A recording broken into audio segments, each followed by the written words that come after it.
মাখল মোৰ সপোন হাতৰ পাকতে তোৰ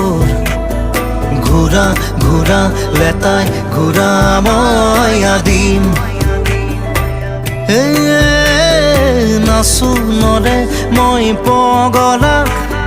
নাচো নৰে পখিলা তাৰে তাৰে তোৰ ছন্দত মই নাচিম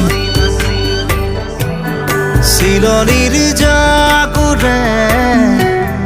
ময়ো তাকে খেদি যাওঁ সূতা কাটি গলেও তোৰেই ঘৰ পাম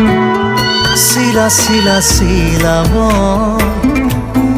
তোৰ আকাশৰে উৰি উৰি